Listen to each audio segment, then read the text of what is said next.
Obrigado a todos os que estão aqui connosco hoje e a todos os meus companheiros de painel. Estou em excelente companhia e, aliás, eu vou tentar abreviar aqui um que eu gostava de partilhar convosco, porque muitas das mensagens já foram aqui partilhadas e, portanto, vou tentar ser o mais breve possível. Peço só que confirmem que estou, de facto, a partilhar o ecrã certo e que estão a ver a apresentação.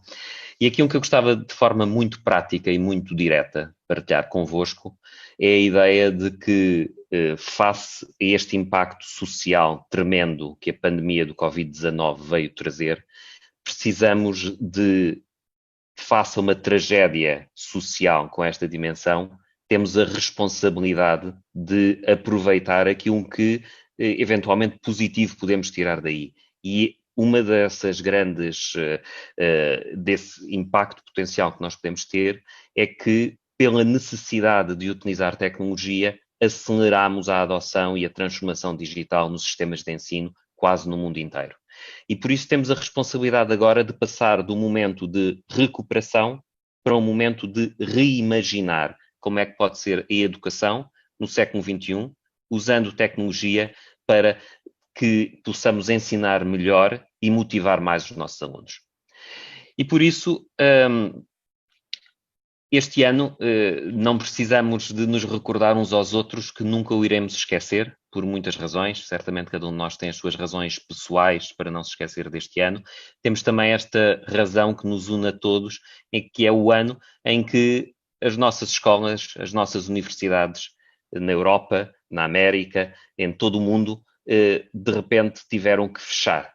E ao fechar tiveram que ligar o modo de ensino remoto e viraram-se para as ferramentas que podiam utilizar.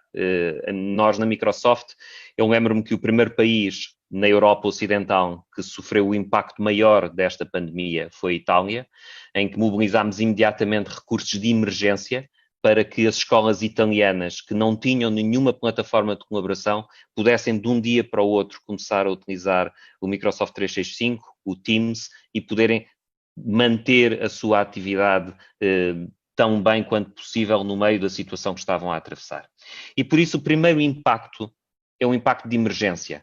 Precisámos de garantir que os nossos data centers cresciam para multiplicar continuamente a utilização.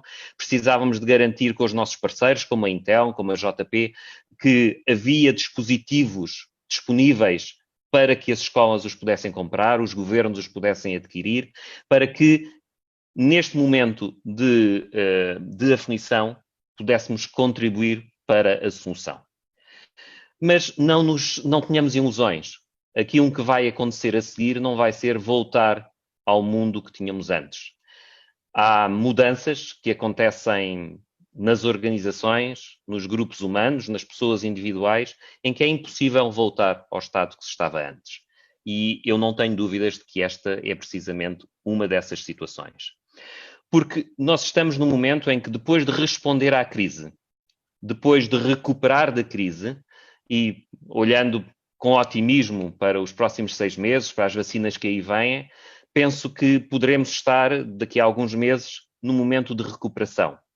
Mas há uma terceira etapa, e é aquilo que vos deixo como a principal mensagem que gostava de vos transmitir hoje, e é a etapa de reimaginar.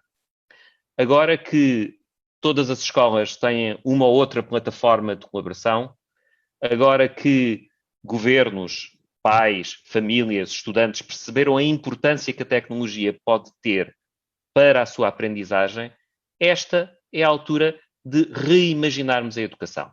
E o que é que isso pode implicar no curto prazo? No curto prazo, coisas muito práticas. Primeiro, precisamos de preparar os professores, precisamos de preparar os alunos, precisamos de preparar as famílias.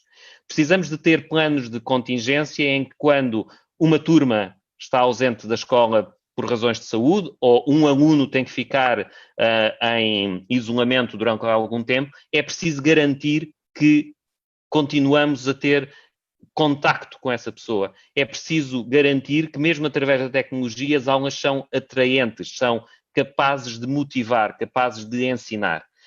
E depois precisamos de criar as experiências da sala de aula, não só quando está remota, mas também quando está presencial. E precisamos de ver como é que a tecnologia nos pode permitir expandir a experiência da sala de aula fora da sala de aula.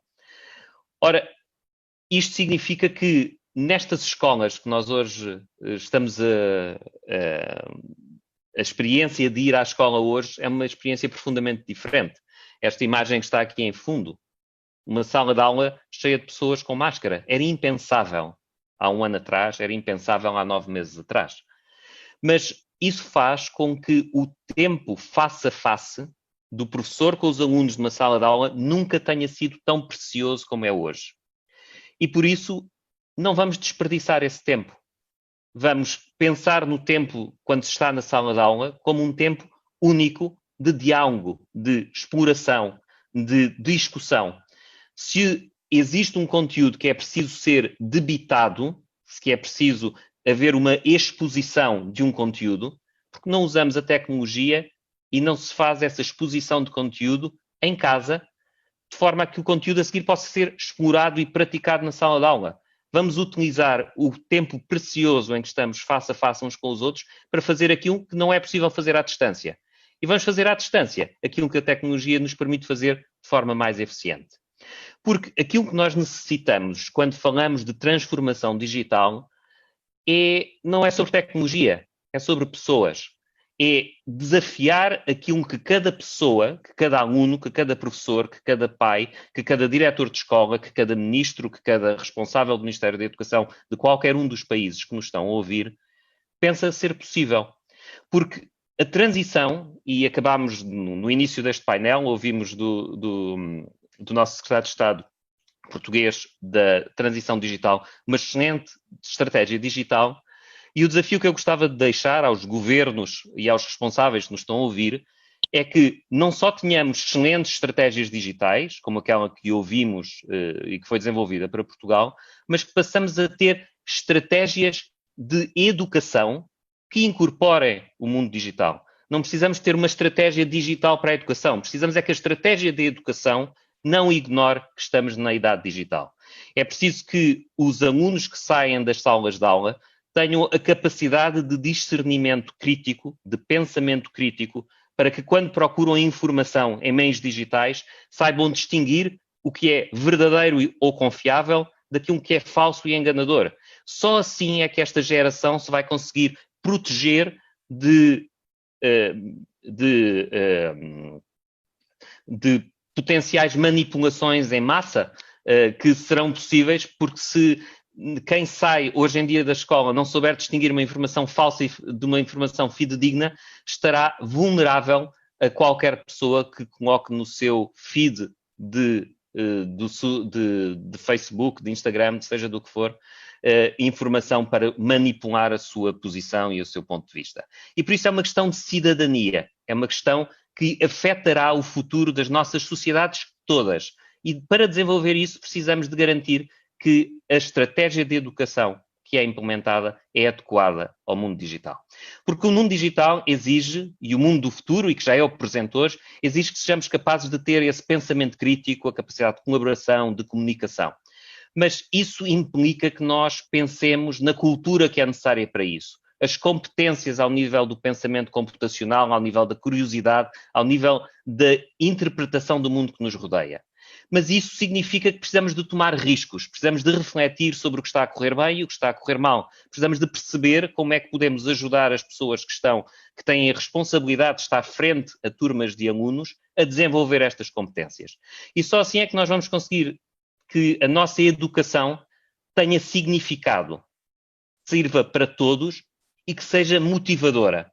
Não podemos desmotivar as gerações que estão a passar pelas salas de aula ao não utilizar os recursos e os meios que eles estão habituados a utilizar no seu dia-a-dia.